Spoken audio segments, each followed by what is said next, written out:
Loving Allah is a primary concept of believing in Allah subhanahu wa ta'ala. And Ibn Taymiyyah mentions that the love of Allah subhanahu wa ta'ala is a unique love, because only Allah is loved for who He is.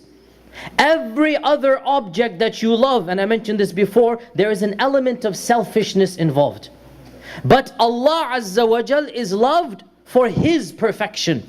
And love of Allah will never come and hurt and harm us. Ibn Taymiyyah mentions there is no love that you have for any created object except that that very love will end up hurting you as well. Now pause here, this is so true. It's so true. Ibn Taymiyyah was an amazing psychologist. Think about it. What hurts the most?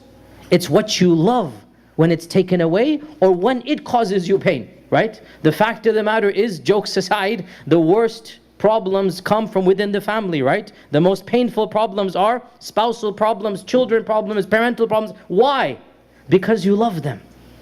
And Ibn Taymiyyah mentions there is no love that is a worldly love except that you will also be stung by that very love. But there is one love that you will never be stung by, and that is the love of Allah subhanahu wa ta'ala. As well, he mentions that every love that you have, if you do not link it with Allah's love, it is going to cause you harm in the long run.